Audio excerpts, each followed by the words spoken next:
السلام علیکم ورحمۃ اللہ وبرکاتہ۔ رب اشرح لی صدری ویسر لی امری واحلل عقدۃ من لسانی یفقہوا قولی۔ رب یسر ولا تعسر وتمم بالخیر وبک نستعین یا فتاح یا فتاح یا فتاح اللہم ربی زدنی علما۔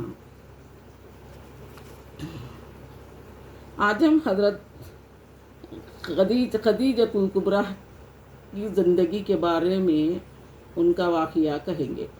اس کے ہم نے 3 قصص کیے ہیں، آج ہم آپ کے سامنے پہلی قصص پڑھیں گے۔ بسم اللہ الرحمن الرحیم۔ شروع اللہ کے نام سے جو بڑا مہربان نہایت رحم فرمانے والا ہے۔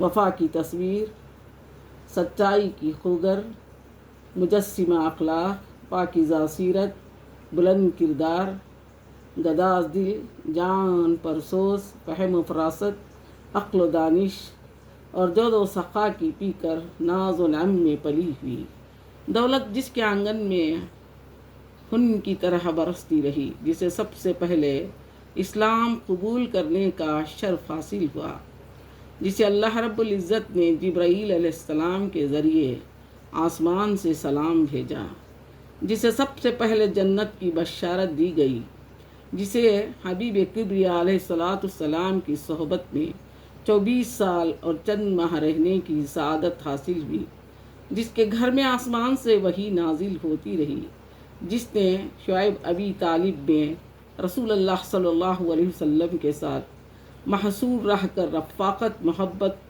دارفتگی اور ایثار کا مثالی کردار پیش کیا، جس نے اپنی ساری دولت رسول اقدس صلی اللہ علیہ وسلم کے قدموں میں ڈھیر کر دی، جس کی خبر میں ہادی برحق نبی کریم صلی اللہ علیہ وسلم دفن کرنے سے پہلے خود اترے اور لحد کا پشچم خود جائزہ لیا اور اپنے ہاتھوں سے جسد اطہر کو خبر میں اتارا۔ سرور عالم کی ہمدرد غمگسار رفیقہ حضرات خاتون جنت فاطمۃ الزہرا کی والدہ، نوجوان جنت حسین کی نانی، امیر المومنین ذوالنورین عثمان بن عفان اور امیر المومنین علی المرتضیٰ کی خوش دامن، جسے تاریخ میں سیدہ طاہرہ صدیقہ خدیجۃ الکبریٰ کے نام سے یاد کیا جاتا ہے۔ آئیے اس خاتون جنت کی رشک بھری زندگی کا دل آویز تذکرہ تاریخ کے آئینے میں دیکھتے ہوئے اپنے تاریک دلوں کو روشنی بہم پہنچائیں۔ حضرت عبداللہ بن عباس رضی اللہ تعالی عنہ فرماتے ہیں کہ ایک روز رسول صلی اللہ علیہ وسلم نے زمین پر 4 لکیریں لگائیں اور فرمایا، کیا تم جانتے ہو ان لکیروں سے کیا مراد ہے؟ سب ہم نشین صحابہ کرام رضی اللہ تعالی عنہ نے ادب احترام سے عرض کیا، اے اللہ کے رسول، آپ اور اللہ بہتر جانتے ہیں۔ آپ نے فرمایا، ان لکیروں سے کائنات کی افضل برتر 4 خواتین مراد ہیں، جن کے نام یہ ہیں: اول خدیجہ بنت الخویلد، دوسرا فاطمہ بنت محمد صلی اللہ علیہ وسلم، تیسرا مریم بنت عمران اور چوتھی آسیہ بنت مزاحم فرعون کی بیوی۔ حضرت خدیجۃ الکبریٰ بنت خویلد رضی اللہ تعالی عنہ کو انحا ام المومنین ہونے کا اعزاز حاصل ہوا۔ حضرت فاطمہ الزہرا رضی اللہ تعالی عنہ کو لسان رسالت سے خواتین جنت کی سردار ہونے کا مزدہ جان فضا سنایا۔ حضرت مریم بنت عمران کو حضرت عیسیٰ علیہ السلام کی والدہ ہونے کا اعزاز نصیب ہوا، جنہیں اللہ رب العزت نے اپنی حکمت بالغہ سے بغیر باپ کے پیدا کیا، اور آسیہ بنت مزاحم کے آنگن میں برگزیدہ پیغمبر حضرت موسیٰ علیہ السلام نے پرورش پائی۔ اس نے فرعون کو یہ مشورہ دیا تھا کہ موسیٰ کو اپنا بیٹا بنا لیں، جبکہ فرعون بنو اسرائیل کے بچوں کا قتل عام کر رہا تھا۔ اس خاتون جنت نے صرف موسیٰ علیہ السلام کی پرورش کرنے کی سعادت ہی حاصل نہیں کی، بلکہ ان کی نبوت کو تسلیم کرتے ہوئے اللہ سبحانہ و تعالیٰ پر ایمان لانے کا اعزاز بھی حاصل کیا۔ حضرت عائشہ رضی اللہ تعالی عنہا فرماتی ہیں کہ رسول اللہ صلی اللہ علیہ وسلم جب بھی خدیجۃ الکبریٰ کا تذکرہ کرتے تو بہت زیادہ تعریف و توصیف فرماتے۔ میرے سامنے اکثر و بیشتر ان کے احسانات کا تذکرہ ہوتا ہے۔ ایک دن میں نے نسوانی غیرت کا اظہار کرتے ہوئے کہا، آپ اکثر و بیشتر سرخ چوڑے جبڑے والی بڑھیا کا تذکرہ کرتے رہتے ہیں، حالانکہ اللہ تعالیٰ نے آپ کو اس سے بہتر بیوی عنایت کر دی ہے۔ میری یہ تلخ بات سن کر آپ رنجیدہ خاطر ہوئے اور لمبی آہ بھر کر ارشاد فرمایا، ابھی تک اس سے بہتر بیوی مجھے نہیں ملی۔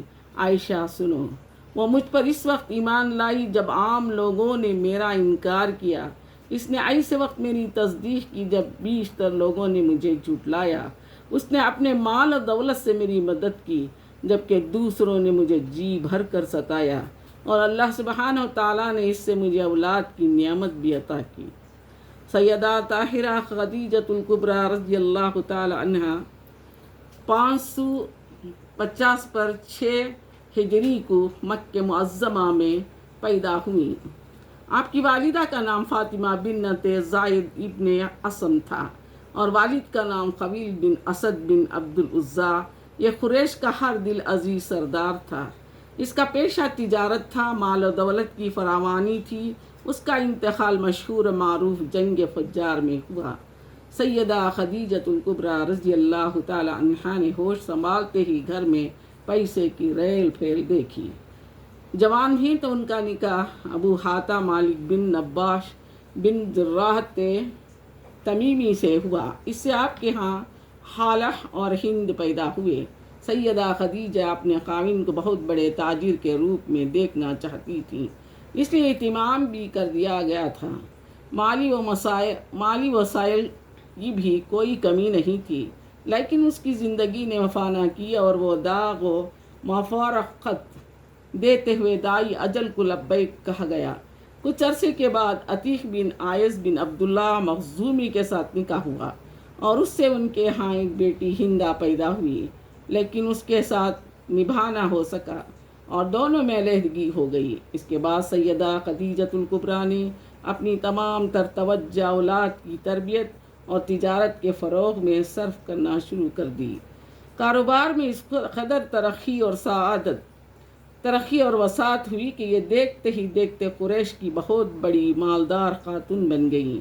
ان کا طریقہ کار یہ تھا کہ محنتی، دیانتدار اور سلجھے ہوئے افراد کو مزار بد کی بنیاد پر مال تجارت سپرد کرتی اور یہ ان سے مال لے کر شام کی منڈی میں فروخت کرنے کے لیے لے جاتے اور وہاں سے مال خرید کر مکے کی منڈی میں لاتے اور جو نفع حاصل ہوتا اس میں سے نصف ان کو دے دیا جاتا۔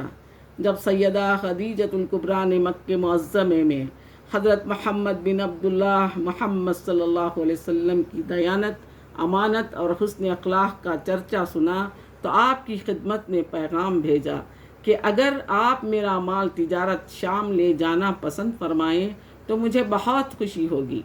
آپ نے یہ پیشکش بخوشی قبول فرما لی۔ سیدہ خدیجۃ الکبریٰ نے اپنا غلام میسرہ آپ کی خدمت کے لیے ہمراہ کر دیا۔ آپ مال لے کر شام تشریف لے گئے تو وافر مقدار میں نفع حاصل ہوا۔ سیدہ خدیجہ رضی اللہ تعالی عنہا کے غلام میسرہ نے دوران سفر بعض عجیب و غریب مناظر کا مشاہدہ کیا جس سے اس کی حیرت کی کوئی انتہا نہ رہی۔ میسرہ آپ کے حسن اخلاق، طرز کلام، سنجیدگی، خندہ پیشانی اور گفتار کی شیرینی سے اس قدر متاثر ہوا کہ آپ کا دل و جان سے گرویدہ ہو گیا۔ شام سے واپس آتے ہوئے رسول اقدس صلی اللہ علیہ وسلم کچھ دیر آرام کے لیے ایک درخت کے نیچے تشریف فرما ہوئے تو ایک مشہور و معروف نستوارہ نامی یہودی اور راہب دیکھ رہا تھا۔ اس نے میسرہ کو اپنے پاس بلا کر پوچھا کہ وہ درخت کے سائے میں جلوہ افروز ہونے والا کون ہے؟ میسرہ نے پوری تفصیل کے ساتھ سب کچھ اسے بتا دیا۔ اس نے کہا، میری بات یاد رکھنا، یہ مستقبل میں نبوت کے اعلیٰ مقام پر فائز ہوگا۔ کیونکہ اس درخت کے نیچے آج تک نبی کے علاوہ کوئی دوسرا سستانے کے لیے نہیں بیٹھا۔ یہ بات سن کر میسرہ کو تعجب کے ساتھ ساتھ بے پناہ مسرت بھی ہوئی کہ میں کتنا خوش نصیب ہوں، مجھے عظیم ہستی کی رفاقت کا شرف حاصل ہوا ہے۔ دوران سفر میسرہ نے شام سے مکے تک ایک حیرت انگیز منظر بھی دیکھا کہ دو فرشتے آپ کے سر پر سائے کے لیے سائبان تانے جا رہے ہیں تاکہ دھوپ کی وجہ سے آپ کو کوئی تکلیف نہ ہو۔ میسرہ نے مکہ واپس پہنچنے پر سفر کی مکمل اعداد سیدہ خدیجۃ کبریٰ رضی اللہ تعالی عنہا کے کوشے گزار کی۔ یہ ساری دل پذیر داستان سن کر وہ دلی طور پر بہت متاثر ہوئے اور وہ اس نہج پر سوچنے لگیں کہ کیوں نہ آپ کو اپنا سرتاج اور دل کا محرم بنانے کی مؤدبانہ التماس کی جائے۔ اگر منظور ہو جائے تو زہ نصیب، لیکن اس کا اظہار کیسے ہو، کیونکہ میں نے تو سرداران قریش میں سے ہر ایک کی پیشکش کو ٹھکرا دیا تھا، میں نے کسی کو بھی پرکاہ کی حیثیت نہیں دی۔ سرداران قریش کیا کہیں گے معلوم نہیں، خاندان کے افراد کا کیا رد عمل ہوگا یہ بھی پتہ نہیں کہ میری یہ پیشکش صرف قبولیت حاصل کرتی ہے یا نہیں۔ انہی خیالات افکار میں شب بے روز گزرنے لگے، دل اچاٹ رہنے لگا۔ ایک رات خواب آئی، کیا دیکھتی ہیں کہ چمکتا ہوا سورج گھر کے آنگن میں اتر آیا ہے، جس سے پورا گھر جگمگا اٹھا۔ آنکھ کھلی تو حیرت کی انتہا نہ رہی۔ تورات انجیل کے مشہور و معروف عالم ورقہ بن نوفل سے خواب کی تعبیر پوچھی۔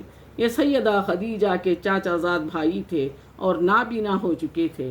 انہوں نے خواب سن کر مسکراتے ہوئے کہا، خوش ہو جاؤ، یہ چمکیلا سورج جو تیرے گھر کے آنگن میں اترتا دکھائی دیا، یہ نور نبوت ہے جو تیرے نصیب میں آئے گا اور تم اس سے فیض حاصل کرو گی۔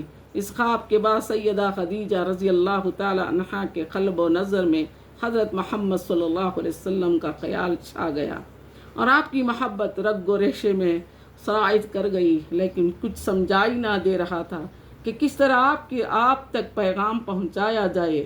سیدہ خدیجہ رضی اللہ تعالی عنہا کی ایک گہری سہیلی نفیسہ بنت منباس ساری صورتحال سے آگاہ تھی۔